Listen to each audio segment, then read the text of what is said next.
इसके पहले की वीडियो में अपन ने नदियाँ, जलप्रपात, झीलें, नदियों के किनारे बसे हुए शहर ये सब कवर किया था। आज की वीडियो और इस वीडियो में अपन कवर करेंगे जलवायु। ठीक है, मानसून। भारत में कुल वर्षा का अधिकांश 75% से अधिक वर्षा वार्षिक दक्षिण पश्चिम मानसून से प्राप्त होती है। कितना? 75%। ठीक है, दक्षिण पश्चिम मानसून का प्रारंभ भारत के केरल राज्य से होता है। ठीक है, इसकी सक्रियता जून सितंबर तक रहती है। ठीक है, भारत उष्ण मानसूनी जलवायु वाला देश है। ITCZ inter tropical convergence zone अंतः उष्णकटिबंधीय अभिसरण, ठीक है, साल में 2 बार बनता है। ठीक है, पहला उत्तरी गोलार्ध का ITCZ जून के महीने में, और यह तब बनता है जब सूर्य कर्क वृत्त पर लंबवत हो, तो 21-22 जून के आसपास। दूसरा कब बनता है? जब दक्षिणी गोलार्ध ITCZ दिसंबर के महीने में। ठीक है, ITCZ का आदर्श स्थिति 10 डिग्री नॉर्थ से 10 degree south, also known as thermal equator. ITCZ inter tropical convergence zone. ठीक है, विश्वतीय पछुआ पवनों की, ठीक है, हाँ, ITCZ विश्वतीय पछुआ पवनों की पीठी है। फिर डोलड्रम में यह कोई पवन नहीं होती है। डोलड्रम हॉर्स लैटिट्यूड इसी को कहते हैं, यहाँ पे कोई पवन नहीं होती है। ITCZ विषुवत रेखा के निकट निम्न वायु दाब वाला क्षेत्र है, जहां उत्तरी तथा पश्चिमी गोलार्ध में व्यापारिक पवनें आकर मिलती हैं। नेक्स्ट देखते हैं, भारत में उष्णकटिबंधीय मानसून जलवायु वाला देश है। कौन सा? भारत एक उष्णकटिबंधीय मानसूनी जलवायु वाला देश है। भारत की मुख्य भूमि का विस्तार 8 डिग्री 4 मिनट से 37 डिग्री 6 मिनट के उत्तरी गोलार्ध उत्तरी अक्षांशों तक है। ठीक है, भारत में ग्रीष्मकालीन मानसून, ठीक है, प्रवाह दिशा दक्षिण पश्चिम से उत्तर पूर्वी की ओर होता है। शीतकाल में उत्तर पूर्वी से दक्षिण पश्चिम। भारत का सबसे शुष्क स्थान लेह है, सबसे कम वर्षा वाला। दक्षिण भारत में मानसून का समय अक्टूबर दिसंबर में होता है, जो मुख्य रूप से आंध्र प्रदेश, रायलसीमा, तमिलनाडु में सक्रिय रहता है। नेक्स्ट बात करते हैं भारत में वर्षा का वितरण है उसके बारे में। तो भारत में मानसून जून, ठीक है, जून और सितंबर के बीच रहता है। ठीक है, दक्षिण पश्चिमी मानसून पवनें जब स्थलीय भागों में प्रवेश करते हैं तब प्रचंड गर्जन और तड़ित झंझावात के साथ तीव्रता से घनघोर वर्षा करती है। दक्षिण पश्चिम मानसून से भारत लगभग 86%, ठीक है, 86 मिलीमीटर वर्षा प्राप्त करता है। भारत में सितंबर में मानसून का प्रत्यावर्तन शुष्क हो जाता है, जिसके कारण सूर्य के दक्षिणायन होने के कारण अतः उष्णकटिबंधीय ITCZ का दक्षिण की ओर खिसकना। ठीक है, कारण दिया हुआ है, जिसका कारण क्या है कि सूर्य के दक्षिणायन होने के कारण अंतः उष्णकटिबंधीय का दक्षिण की ओर खिसकना। ठीक है, नेक्स्ट देखते हैं, भारत में सर्वाधिक वर्षा प्राप्त करने वाले क्षेत्र कौन से? तो पश्चिमी घाट, पूर्वी हिमालय, मेघालय। ठीक है, जहां 250 सेंटीमीटर से अधिक वर्षा होती है। दक्षिण पश्चिम मानसून में इन क्षेत्रों में अधिक वर्षा होती है। मौसिनराम मेघालय की बात करें तो विश्व का सबसे अधिक वर्षा वाला स्थान है। आम्र वर्षा आम की फसल के लिए लाभकारी होती है। कर्नाटक एवं केरल में होने वाली मानसून वर्षा को फुहार है। ठीक है, पूर्व वर्षा फुहार है। यह वर्षा बंगाल की खाड़ी से उत्पन्न तूफानों के फलस्वरूप अप्रैल माह में होती है। वर्षा का दिन 24 आवर में 2.5 mm या उससे ऊपर का वर्षा होना। ठीक है, उसको तभी कहते हैं कि वर्षा हो रही है। ओके, 24 घंटे में 25 mm या उससे ऊपर जब वर्षा हो तभी मानेंगे कि वर्षा हो रही है। ठीक है, नेक्स्ट देखते हैं, शीतकालीन वर्षा की बात करते हैं। तो पश्चिमी विक्षोभ, जिसे वेस्टर्न डिस्टर्बेंस कहते हैं, उत्तर पश्चिमी भारत में शीतकालीन में वर्षा होती है। ठीक है, शीतकाल में वर्षा होती है, उसे कहते हैं शीतकालीन वर्षा। पंजाब, हरियाणा, दिल्ली, वेस्ट यूपी, ठीक है, रबी की फसलों में सहायक होती है। इससे होने वाली वर्षा गेहूं की कृषि के लिए अत्यधिक लाभकारी होती है, जिससे चना और सरसों भी इसी के साथ उगते हैं। ठीक है, जो कि सब रबी क्रॉप्स है। पूर्वी तटीय भाग में क्योंकि व्यापारिक वनों के अभाव से वर्षा होती है। भारत में शीतोष्ण कटिबंधीय चक्रवात का कारण उपोष्ण पौवा जेट पवनें हैं। ठीक है, पश्चिमी विक्षोभ को राजस्थान में मावट कहते हैं। पश्चिमी विक्षोभ के कारण उत्तर पश्चिम भारत में इस समय अत्यधिक सर्दी होती है, और पश्चिमी विक्षोभ से औसत वार्षिक लगभग 3% प्राप्त होती है। ठीक है, औसत वर्षा देश में पश्चिमी विक्षोभ से 3% प्राप्त होती है। उत्तर पूर्वी मानसून की बात करें तो अक्टूबर टू नवंबर के मध्य आती है। ठीक है, शरद ऋतुकाल में Tamil Nadu, south Andhra Pradesh, south east Karnataka से झंझावाती वर्षा होती है। ठीक है, झंझावाती वर्षा होती है इसमें, और बंगाल की खाड़ी से जलवाष्प ग्रहण करता है। इससे कोरोमंडल तट पर भी वर्षा होती है। प्राकृतिक आपदाओं की बात करें तो ज्वालामुखी विस्फोट, भूकंप, सागरकंप, सूखा, बाढ़, चक्रवात, मृदा अपरदन, अपवहन जिसे पंख प्रवाह, ठीक है, हिम अवधाव, स्नो अवलांचेस कहते हैं, ईटीसी प्राकृतिक आपदाओं में आते हैं। भारतीय प्लेट निरंतर उत्तर की ओर गतिशील है। भारत में भूकंप प्रवणता की दृष्टि को 4 क्षेत्रों में बांटा गया है, ठीक है। जोन 4 अति प्रचंड तीव्रता, वेरी हाई डैमेज, अत्यधिक अति जोखिम वाले क्षेत्र को जोन 5 में रखा गया है, जिसमें से जम्मू कश्मीर है, लद्दाख है, हिमाचल प्रदेश है, उत्तराखंड है, ठीक है, बिहार है, रन ऑफ कच्छ है और अंडमान निकोबार है। देश में कुल भू क्षेत्र का 10 से 9% भाग आता है जोन 5 में। जोन 4 की बात करें तो गहन तीव्रता क्षेत्र, ठीक है, डिस्ट्रक्शन ऑफ बिल्डिंग, दिल्ली हो गया, भारतीय गंगा मैदान क्षेत्र हो गया, गुजरात के भाग हो गए, महाराष्ट्र के कोयना क्षेत्र हो गया और सिक्किम। कुल भू क्षेत्र का 17.3 भाग इसमें आता है, ठीक है। जोन 3 की बात करें तो मध्यम तीव्रता क्षेत्र, ठीक है, जिसमें डैमेज ऑफ बिल्डिंग, उसमें कौन कौन से क्षेत्र आते हैं तो पश्चिमी घाट आ गया, प्रायद्वीपीय आ गया और भारत का भ्रंशित क्षेत्र पाया जाता है, ठीक है। भ्रंशित क्षेत्र तथा यूपी की राजधानी लखनऊ सहित गंगा मैदानों का दक्षिण भाग इसी क्षेत्र में। कुल भू क्षेत्र, ठीक है, 30% के आसपास। और फिर बात करते हैं जोन 2 की, तो अल्प तीव्रता क्षेत्र, लो डैमेज, प्रायद्वीपीय पठार का अधिकांश भाग, कर्नाटक पठार, प्रायद्वीपीय पठार के अंतर्गत 41.4% भू क्षेत्र इसके अंतर्गत आता है। नेक्स्ट बात करते हैं सुनामी की। 26 दिसंबर 2004 को हिंद महासागर में आई सुनामी द्वारा भारत के कोरोमंडल तट सर्वाधिक प्रभावित हुआ। भारतीय मौसम विभाग की बात कर लेते हैं। हेडक्वार्टर नई दिल्ली में है। इस्टेब्लिशमेंट 1875 ईस्वी में हुआ। पृथ्वी विकास मंत्रालय के अधीन एक एजेंसी है, ठीक है। इसका मुख्यालय सर्वप्रथम कोलकाता में बना, जिसे 1905 में शिमला और 1928 में पुणे, अंततः 1944 में दिल्ली स्थानांतरित कर दिया गया। सुनामी वार्निंग सेंटर कहाँ? हैदराबाद में। 2005 से सूखा से सर्वाधिक प्रभावित क्षेत्र मध्य पूर्वी भारत। देश का पहला आपदा प्रबंधन परिषद संस्थान की स्थापना लातूर, महाराष्ट्र। भारत का सबसे अधिक बाढ़ग्रस्त राज्य बिहार है। यूपी का सबसे अधिक बाढ़ग्रस्त क्षेत्र कौन सा है? पूर्वी क्षेत्र है, ठीक है। तकाते की बात करें तो तकाते समुद्री चक्रवाती तूफान अरब सागर से उत्पन्न हुआ था। चक्रवात टकाते की बात करें, तकाते मई 2021 में गुजरात के तट से टकराया था, ठीक है। मिट्टियों की बात करते हैं। सबसे पहले काली मिट्टी, तो काली मिट्टी को रेगूर या कपास की मिट्टी भी कहते हैं, ठीक है। और इसे ट्रॉपिकल ब्लैक अर्थ, ट्रॉपिकल चार्जिंग आदि नाम से भी जाना जाता है। इसका निर्माण भारत के बसाल्ट लावा के अपक्षय एवं अपर्दन के कारण हुआ है। ये मिट्टियाँ दक्कन ट्रेप के ऊपरी भागों में विशेष रूप से महाराष्ट्र, एमपी, गुजरात, आंध्र प्रदेश एंड कर्नाटक में पाई जाती है। भारत में काली मिट्टी 5.46 लाख किलोमीटर स्क्वायर क्षेत्र में मिलती है। राष्ट्रीय मृदा सर्वेक्षण एवं भूमि उपयोग नियोजन ब्यूरो के अंतर्गत टी भट्टाचार्य की रिपोर्ट के अनुसार ये डाटा दिया गया था, ठीक है। यह कुल भौगोलिक क्षेत्रफल का लगभग 16.6% भाग पर विस्तृत है काली मिट्टी। फिर देखते हैं काली मिट्टी कपास की खेती के लिए सर्वाधिक उपयुक्त होती है। इसमें लोहा, चूना, calcium, potash, aluminium, magnesium carbonate की अधिकता पाई जाती है, ठीक है। नाइट्रोजन, फास्फोरस तथा जैविक पदार्थों की कमी पाई जाती है। इसका काला रंग टिटेनी फेरस मैग्नेटाइट जीवाश्म की उपस्थिति के कारण होता है। काली मिट्टी में तीव्र जल धारण की क्षमता होती है। नेक्स्ट देखते हैं, इसे स्वतः जुलाई वाली मिट्टी कहा जाता है। नेक्स्ट पॉइंट देखते हैं, सर्वाधिक काली मिट्टी महाराष्ट्र में है। कहाँ पाई जाती है? महाराष्ट्र में पाई जाती है, ठीक है, ब्लैक सॉइल। इस मिट्टी को सिंचाई की कम आवश्यकता होती है क्योंकि यह नमी रोक कर रखती है, ठीक है। नेक्स्ट बात करते हैं अपन लेटराइट मिट्टी की, ठीक है। तो लेटराइट मिट्टी सर्वप्रथम अध्ययन लेटराइट 1905 ईस्वी में बुकानन द्वारा, ठीक है। भीगने पर यह मिट्टी मुलायम और सूखने पर काफ़ी कड़ी हो जाती है। आंध्र प्रदेशों की अपक्षलित मिट्टियाँ हैं जिनमें उर्वरता कम हो जाती है। इसमें लो ऑक्साइड, एल्युमिनियम ऑक्साइड की प्रचुरता होती है। नाइट्रोजन, फास्फोरस अम्ल, ठीक है, में चूना, कार्बनिक तत्वों में कमी होती है, ठीक है। पोटास, चूना और कार्बनिक तत्वों की कमी होती है, ये क्वेश्चन याद रखिएगा, ठीक है। कौन सी?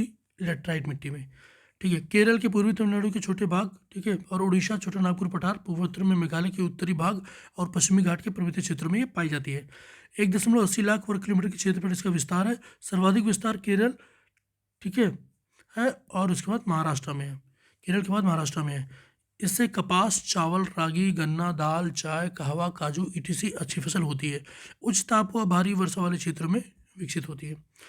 नेक्स्ट बात करते हैं दोमट या फिर जलोढ़ मिट्टी की। तो नदियों द्वारा लाई गई मिट्टी को जलोढ़ मिट्टी कहते हैं। जलोढ़ मृदा देश में 33.5% भागों में लगभग 11 लाख वर्ग किलोमीटर क्षेत्र में विस्तृत है। ठीक है, पंजाब से असम तक के विश्व ये फैली हुई है, मैदानी भागों में फैली हुई है।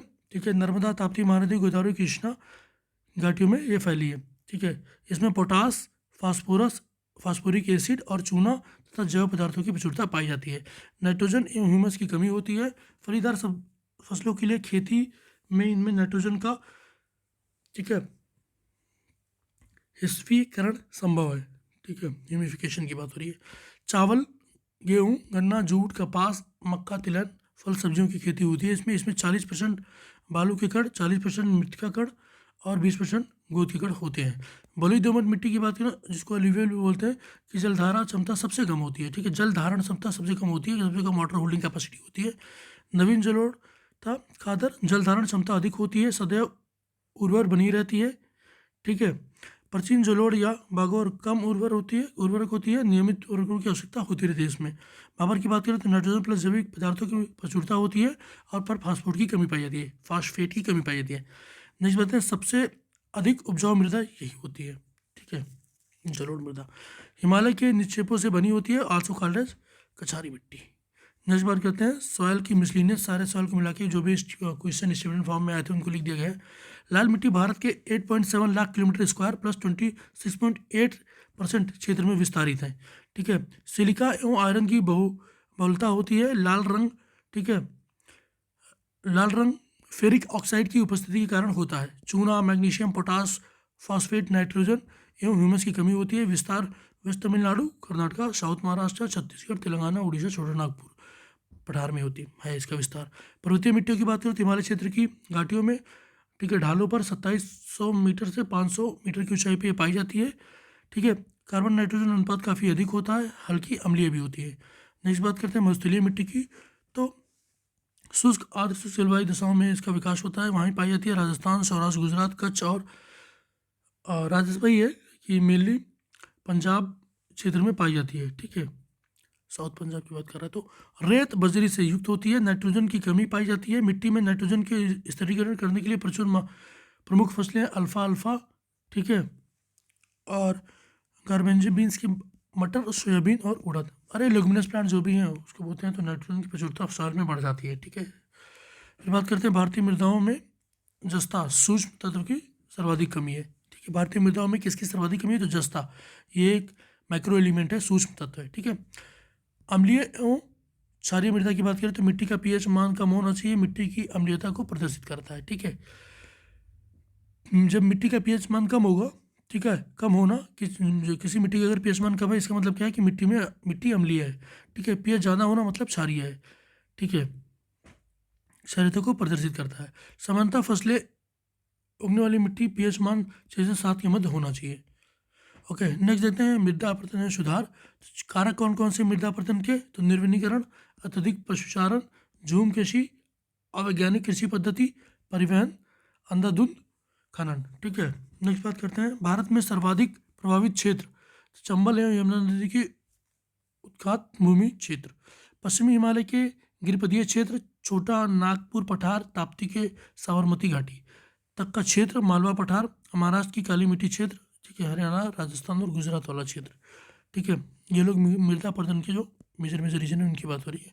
चंबल घाटी क्षेत्र में खांड खड्डों का निर्माण अवनलिका अपरदन या गल्फ इरोजन के कारण हुआ है। ठीक है, ये क्वेश्चन आया था सीधा कि चंबल घाटी का जो खांड खड्डों का निर्माण है वो किसके कारण हुआ है? Gulf erosion.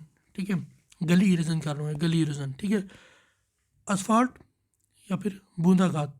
ठीक है, असफाल्ट या फिर बूंदाघाट अपरदन वर्षा की बूंदों की मिट्टी पर आघात से होता है। वर्षा की बूंदों की मिट्टी पर आघात से होता है। परतापर्दन तो जब मिट्टी जल के साथ बहने लगती है तब। रीलापर्दन जब मिट्टी में छोटी एवं कम गहरी नलियां बन जाती हैं तब। और नलिका जब तिल अपर्दन की नालियां बड़ी एवं विस्तृत हो जाती हैं। धारा चैनल अपर्दन की बात करें, शोरगम ज्वार भूमि अपर्दन के लिए अधिक उत्तरदायी है। सिंचाई और नहरें की बात करें तो भारत में सिंचाई का प्रमुख साधन नलकूप है। शुद्ध सिंचित क्षेत्र 46.2% का योगदान है। नलकूप और अन्य कुओं को जोड़कर शुद्ध संचित क्षेत्र का प्रतिशत मात्रा 62.82%। नहरों द्वारा शुद्ध संचालित भूमि 23.66% है। टैंक द्वारा 2.52% है। शेष अन्य साधन द्वारा, ठीक 11% अन्य साधन द्वारा है। 2015-16 में देश में सिंचाई की दृष्टि से यूपी प्रथम, एमपी द्वितीय, राजस्थान तृतीय स्थान पर है। भारतीय सिंचाई परियोजना को 3 वर्गों में विभाजन किया गया है। पहला है लघु सिंचाई परियोजना, 2000 हेक्टेयर में कम से कम क्षेत्र की सिंचाई होती है। इसमें कुआं, नलकूप, पंपसेट, तालाब, ड्रिप सिंचाई, स्प्रिंकलर, ठीक है, और ये 62% की आपूर्ति इस परियोजना से हो जाती है। नेक्स्ट बात करते हैं मध्य सिंचाई परियोजना, 2000 से 10,000 स्क्वायर हेक्टेयर के अंदर होती है। और वृहद सिंचाई परियोजना 10,000 हेक्टेयर से अधिक, 10,000 हेक्टेयर से अधिक 38% सिंचाई आवश्यकता पूरी होती है, ठीक है। गंगा नहर की बात करें तो विश्व की सबसे पुरानी एवं विकसित नहर व्यवस्थाओं में से एक है। निर्माण 1927 में बीकानेर के तत्कालीन महाराजा श्री गंगा सिंह ने कराया था। सतलज नदी में फिरोजपुर के निकट हुसैनावली निकाली गई, ठीक है, हुसैनी नाला से निकली गई है। इस बात करते हैं पूरी यमुना नहर, तो यमुना नदी के बाएं तट से, ठीक है, ये निकली है। इससे हिंडन, यमुना, दोआब के सहारनपुर, मुजफ्फरनगर, मेरठ, गाजियाबाद को सिंचाई सुविधा उपलब्ध कराई जाती है। प्रथम 1030 ईस्वी में चलाई गई थी। कब? 1030 में चलाई गई थी, ठीक है। इसमें जुलाई से पानी कमी होने लगती है। अक्टूबर आते तक इस नहर में जलपूर्ति शून्य हो जाती है। इसके समाधान हेतु लगभग 3 किलोमीटर तक हथनीकुंड बैराज, ठीक है, ताजेवाला से लगभग 3 किलोमीटर ऊपर हथनीकुंड बैराज का निर्माण कराया गया। अच्छा हाँ, हथनीकुंड बैराज इस पे है। ऊपरी गंगा नहर की बात करें तो निर्माण 1842 ईस्वी में हुआ, क्या, जिसके जनक सर पीटी कौटिल थे। इस नहर से प्रथम बार पानी चलाया गया था कब? 8 अप्रैल 1854 को हरिद्वार के भीमगौड़ा नामक स्थान से गंगा नदी के दाहिनी तट से निकली थी, ठीक है। हरिद्वार, सहारनपुर, मुजफ्फरनगर, मेरठ, गाजियाबाद, बुलंदशहर, अलीगढ़ एवं एटा, मथुरा, फिरोजाबाद, मैनपुरी, आगरा जनपदों में सिंचाई सुविधा उपलब्ध कराई जा रही है। नजर देते हैं शारदा नदी पर बैराज, तो चंपावत की खटीमा से बनवासा के पास, पीलीभीत, बरेली, लखीमपुर खीरी, शाहजहाँपुर, हरदोई, उन्नाव, लखनऊ, ठीक है, बाराबंकी, रायबरेली, प्रतापगढ़, अयोध्या, सुल्तानपुर, जौनपुर, आजमगढ़, गाजीपुर, प्रयागराज जनपदों में सिंचाई सुविधा उपलब्ध कराने के लिए शारदा नदी पर जो बैराज बनाया गया वो उपयुक्त हुआ है। बैराज का निर्माण कर इसके दाहिने तट में शारदा मुख्य नहर निकाली गई है। लंबाई 44.3 किलोमीटर मुख्य नहर की है, ठीक है। 1918 में इस परियोजना पर कार्य आरंभ हुआ था और 1928 में पूर्ण हो गया था।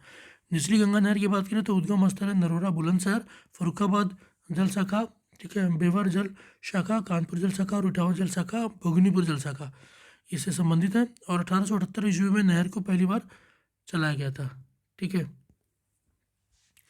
नेक्स्ट बात करते हैं इंदिरा गांधी नहर परियोजना, तो शिलान्यास मार्च 1958 ईस्वी में तत्कालीन गृह मंत्री गोविंद वल्लभ पंत ने किया था। उद्गम पंजाब में सतलज एवं व्यास नदी के संगम पर स्थित हर के बाग, ठीक है, बांध है। विश्व की सबसे बड़ी नहर परियोजना जिसकी लंबाई 649 किलोमीटर है। इससे पश्चिमी राजस्थान, गंगानगर, बीकानेर, जोधपुर और जैसलमेर जिला, ठीक है, इसके आसपास की मुख्य रूप से सिंचाई की जाती है। इन जिलों में जल प्राप्त करती है सतलज, रावी और ब्यास से। गंडक परियोजना की बात करते हैं तो इसके अंतर्गत गंडक नदी पर त्रिवेणी घास के पास, ठीक है, 740 मीटर लंबा बैराज बनाया गया जिसके कुछ नहरें निकली, ठीक है। फरक्का बैराज की बात करें तो निर्माण 1975 ईस्वी में हुगली नदी के शिल्प प्रभाव को रोकने के लिए उद्देश्य किया गया था, ठीक है। इस बैराज के दाएं किनारे से निकाली गई नहर द्वारा गंगा की नदी 4000 क्यूसेक जल को हुगली नदी की ओर से मोड़ दिया गया। इस बात करते हैं मंगलम सिंचाई परियोजना, केरल के पलक्कड़ जिले में चरुलम पुंजर नदी पर मंगलम के एक सहायक एवं भारत पूंजा की उप सहायक नदी है। बांध पर 1966 में निर्मित हुआ। नेक्स्ट बात करते हैं माला शहर तंत्र, कैप्टन दिनशाह जे दस्तूर ने प्रस्तावित किया। हरियाली जल संग्रहण के संबंधित विकास परियोजना, ठीक है, जो कि बंजर भूमि के लिए विकसित करने के लिए चालू किया गया था। भाई प्रेजेंट पीएम अटल बिहारी वाजपेयी, उस समय के तत्कालीन पीएम थे अटल बिहारी वाजपेयी जी, ठीक है, 27 जनवरी 2003। इस बात करें 2015-16 के आंकड़ों के अनुसार भारत के, ठीक है, भारत में निवल बुआई क्षेत्र 140.3 मिलियन हेक्टेयर था, ठीक है, जिसमें से 48.43% क्षेत्र 48.73% क्षेत्र जो कि 68.32 मिलियन हेक्टेयर था पर ही सिंचाई उपलब्ध थी। पीएम कृषि सिंचाई योजना 1 जुलाई 2015 को स्वीकृति प्रदान की गई। 3 वाटर शेड विकास 1 अप्रैल 2008 तक भारत सरकार के ग्रामीण विकास मंत्रालय द्वारा 3 कार्यक्रम कार्यान्वित किए गए। नेक्स्ट बात करते हैं समेकित बंजर भूमि विकास कार्यक्रम और सूखा प्रवण क्षेत्र कार्यक्रम और मरुभूमि विकास कार्यक्रम।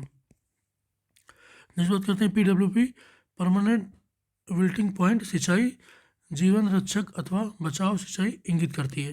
नेक्स्ट बात करते हैं सर्वाधिक नलकूपों की सिंचाई यूपी में होती है 74.9%, 83.84 लाख हेक्टेयर, ठीक है। और सेकंड नंबर पे पंजाब है, सबसे ज़्यादा यूपी, फिर सेकंड पे पंजाब। दक्षिण भारत में सिंचाई व्यवस्था को अग्रदूत माना गया है सर आयर कॉटन को, ठीक है। ड्रिप सिंचाई के लाभ क्या क्या है? ड्रिप सिंचाई से ड्रॉप्स भी बोलते हैं। ड्रिप सिंचाई के लाभ जल बचत होती है, पौधों के आकार और उत्पादन में वृद्धि होती है, ऊर्जा एवं श्रम का बचत होता है, कम उपजाऊ मृदा के लिए उपयुक्त है, खारे पानी का उपयोग संभव हो जाता है और खरपतवार की कमी उर्वरक कमी होती है और उर्वरक क्षमता की वृद्धि बढ़ जाती है, मृदा अपरदन में कमी होती है, रोग एवं कीटनाशक समस्याएं न्यूनतम होती हैं। हानियों की बात करें तो मृदा में लवणता समस्याओं की वृद्धि, ठीक है। डिजाइन स्थापना उत्तरवर्ती संचालन में उच्च फसल की जरूरत, आर्थिक एवं तकनीकी की समझ। नेक्स्ट बात करते हैं बहुउद्देशीय नदी घाटियाँ और परियोजनाएं। तो नर्मदा घाटी परियोजना की बात करें तो नर्मदा भारत की 5वीं सबसे बड़ी नदी है। सरदार सरोवर परियोजना चलाई गई गुजरात राज्य में नर्मदा नदी पर, ठीक है। नौगांव के पास आधार तल से 163 मीटर ऊंचे बांध बनाए गए हैं। इसमें कुल 1450 मेगावाट जल विद्युत का उत्पादन किया जा सकेगा, ठीक है। इस परियोजना से नर्मदा नदी के जल को 65.18% हिस्सा एमपी को प्राप्त होता है। गुजरात को 32 जिलों में 14% प्राप्त हो रहा है। इस परियोजना से उत्पादित विद्युत सर्वाधिक 57% विद्युत आपूर्ति एमपी, महाराष्ट्र को 27%, ठीक है। इस परियोजना से एमपी को सर्वाधिक लाभ मिलता है। लाभान्वित होने वाले राज्य इसमें गुजरात, राजस्थान, महाराष्ट्र और मध्य प्रदेश हैं। नेक्स्ट बात करते हैं नर्मदा क्षतिग्रस्त समिति। तो सरदार सरोवर परियोजना का विरोध करने के उद्देश्य में से ही फरवरी 1986 में समाज विज्ञानी मेधा पाटकर ने महाराष्ट्र के धुले जिले में स्थापना की। नर्मदा बचाओ आंदोलन 1989 में उनके स्थानीय संगठनों के विलय के साथ ही संगठन का नामकरण NBA किया गया। इंदिरा सागर बांध की बात करें तो नर्मदा सागर परियोजना को इस नाम से भी जाना जाता है, ठीक है। नर्मदा नदी पर एमपी के खांडवा जिले में पुनासा गांव से 10 किलोमीटर की दूरी पर है और इंदिरा सागर परियोजना 1000 मेगावाट की क्षमता के साथ ही बहुउद्देशीय परियोजना है। नर्मदा घाटी में तवा, बारना, कोलार, शुक्ता और नामक मटियारी मान प्रोजेक्ट शुरू किए गए हैं, ठीक है। शहीद चंद्रशेखर आजाद जावेट परियोजना का निर्माण भी पूरा हो चुका है, जो कि इंदिरा सागर बांध और नर्मदा परियोजना से ही संबंधित है। इन परियोजनाओं के से 3,98,300 हेक्टेयर की सिंचाई को, ठीक है, क्षमता को आश्रित किया गया है, ठीक है। तवा परियोजना की बात करें तो 13.50 मेगावाट बिजली का उत्पादन किया जा रहा है। मान परियोजना नर्मदा की सहायक नदी मान पर है, ठीक है। शहीद चंद्रशेखर आजाद जो कि जोबेट परियोजना हाइनी नदी पर, हथनी नदी पर है और हथनी नदी पर है और अंबरवेड़ा परियोजना बेता नदी पर है। भाखड़ा नंगल बांध की बात करें तो बहुउद्देशीय परियोजना पंजाब, हरियाणा, राजस्थान राज्यों को संयुक्त उपक्रम है। इसके अंतर्गत भाखड़ा और नांगल के पास सतलज नदी पर 2 बांधों का निर्माण किया गया है। भाखड़ा बांध का निर्माण कार्य विशेष 1963 में ईस्वी में पूरा हुआ। सतलज नदी पर बांध बनाया गया। भाखड़ा बांध के जलाशय को गोविंद सागर के नाम से भी जाना जाता है। कावेरी नदी पर बने बांध है, ठीक। कावेरी नदी पर कौन कौन से बांध बने हैं तो सिंध प्रयोग से जल विद्युत संयंत्र है, कृष्णा सागर बांध है। तो सिंध प्रयोग जल विद्युत परियोजना की बात करते हैं, ठीक है। सिद्धा पांव जल विद्युत परियोजना 1897 में दार्जिलिंग नगर को के लिए बिजली आपूर्ति के लिए बनाया गया था। ये भारत का सबसे पुराना जल विद्युत शक्ति संयंत्र है, ठीक है। 1902 में कर्नाटक में कावेरी नदी पर स्थित शिव समुद्र में भारत का दूसरा सबसे पुराना जल विद्युत उत्पादन संयंत्र लगाया गया। कृष्ण राय सागर बांध की बात करें तो कर्नाटक में कावेरी नदी पर स्थित है। रूपरेखा M विश्वेश्वरैया ने बनाया था। इसके पास वृंदावन उद्यान स्थित है। कावेरी नदी जल विवाद तमिलनाडु, कर्नाटक, केरला और पुडुचेरी के मध्य हुआ है। 2018 में सुप्रीम कोर्ट के निर्णय के अनुसार कावेरी नदी जल का कुल 740,000 मिलियन क्यूबिक फीट विश्वसनीय मात्रा में, ठीक है, पानी की मात्रा बता रही है। कर्नाटक को किसको कितना मिलेगा, ठीक है। कर्नाटक को मिलेगा 284.7 मैट्रिक टन, ठीक है, फीट, और केरला को 30, ठीक है, 30,000 मिलियन क्यूबिक फीट मिलेगा और तमिलनाडु को मिलेगा 404,000 मिलियन क्यूबिक फीट और पांडिचेरी को 7,000 मिलियन क्यूबिक फीट पानी मिलेगा। नागार्जुन सागर बांध की बात करें तो यह परियोजना कृष्णा नदी पर स्थित है। 1967 में परियोजना पूरी हुई थी। आंध्र प्रदेश और तेलंगाना सेना राज्यों में विस्तारित है। तेलंगाना के नलगौड़ा जिले में और आंध्र प्रदेश के गुंटूर जिले में मध्य निर्मित है और इसके माध्यम से नलगौड़ा प्रकाशन, खम्मम और गुंटूर जिले में सिंचाई व्यवस्था उपलब्ध होती है। नजर करते हैं ऊंचाई 125 मीटर, ठीक है। तो इसमें जलाशय के 11,472 मिलियन क्यूबिक मीटर पानी भरने की क्षमता है। इसके माध्यम से 1450 मीटर लंबा एक सिंचाई बांध बनाया गया है। यह बांध विश्व का सबसे बड़ा एवं सबसे ऊंचा, ठीक है, चिनाई मशहूर बांध है, ठीक है, चिनाई, ठीक है, मशहूर बांध है। बात करते हैं कुल लंबाई इसकी 15,956 फीट है, ठीक है, मतलब 4,863 मीटर। हीराकुंड बांध की बात करें तो उड़ीसा राज्य में महानदी पर बनाया गया बहुउद्देशीय परियोजना है। निर्माण वर्ष 1948 में शुरू हुआ और 1957 लगभग 10 साल लग गए इसको बनने में। संबलपुर से 15 किलोमीटर के उत्तर में लगभग 61 मीटर फीट ऊंचा एवं 4801 मीटर लंबा विश्व का सबसे लंबा बांध है, ठीक है। 10 लाख हेक्टेयर क्षेत्र की सिंचाई को भी कवर करता है ये। चंबल घाटी परियोजना की बात करें तो एमपी के महू के समीप विंध्य श्रेणी की जानपाओ पहाड़ी से निकलती है। इटावा के समीप यह यमुना में मिल जाती है। चंबल परियोजना राजस्थान मध्य प्रदेश की संयुक्त परियोजना है। इस परियोजना के अंतर्गत गांधी सागर बांध, एमपी राणा प्रताप सागर एवं जवाहर सागर बांध निर्मित किए गए हैं। गांधी सागर बांध की बात करें तो चंबल घाटी की 4 परियोजनाओं में से एक है। ये 4 परियोजनाओं में से गांधी प्रथम है, ठीक है। और एमपी के मंदसौर जिले में स्थित यह बांध 62.17 मीटर ऊंचा है। शिलान्यास 1954 में हुआ था। निर्माण कार्य 1957 में प्रारंभ होकर नवंबर 1966 में पूरा हुआ। राणा प्रताप सागर बांध की बात करें तो राजस्थान में स्थित है। राणा प्रताप सागर बांध राजस्थान के कोटा से 30 किलोमीटर दूर जवाहर गंगा बांध का निर्माण, ठीक है, यहीं पे हुआ है। और टेरी बांध परियोजना की बात करें तो भागीरथी गंगा नदी की भागीरथी और, ठीक है, मिलांगना के संगम पे स्थित है उत्तराखंड के टिहरी जिले में, ठीक है। मुख्य उद्देश्य भागीरथी और मिलांगना नदियों के अतिरिक्त जल संग्रह को सिंचाई के लिए यूज करना, बाढ़ नियंत्रण करना और विद्युत उत्पादन करना, ठीक है। आयोग की स्वीकृति 1972 में मिली। निर्माण कार्य 1978 में प्रारंभ हुआ। इसके लिए टिहरी जल विद्युत विकास निगम की स्थापना की गई। टिहरी देश का दूसरा सबसे ऊंचा बांध है, ठीक है। दामोदर घाटी परियोजना की बात करें तो दामोदर हुगली की सहायक नदी है। बंगाल का शोक कहा जाता है। इस परियोजना का रूपरेखा संयुक्त राष्ट्र अमेरिका की टेनेसी घाटी परियोजना के आधार पर की गई थी। दामोदर घाटी निगम की स्थापना 1948 ईस्वी में की गई थी, ठीक है।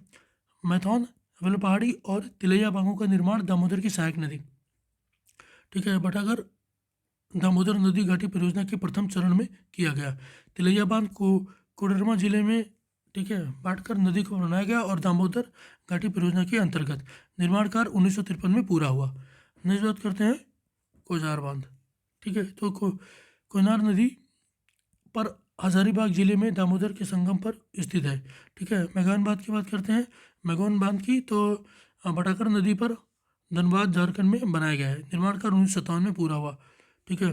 पंचतील बांध की बात करें तो दामोदर नदी पर मैथौन बांध से 20 किलोमीटर के दक्षिण में धनबाद झारखंड में स्थित। निर्माण 1954 में कराया गया। दुर्गापुर बैराज से 2 नहरें निकलती हैं, ठीक है। दो नहरें निकाली गई। एक दामोदर घाटी परियोजना से नहरों को बुद्धिमान हुगली हावड़ा जिले में भूमि संचालित होती है। तो दोस्तों ये अपन ने देख लिया पूरा घाटी परियोजनाएं, ठीक है। और अगले वीडियो में अपन कवर करेंगे कृषि। बने रहिए हमारे चैनल पे, तब तक के लिए लाइक शेयर सब्सक्राइब करें। Thank you very much.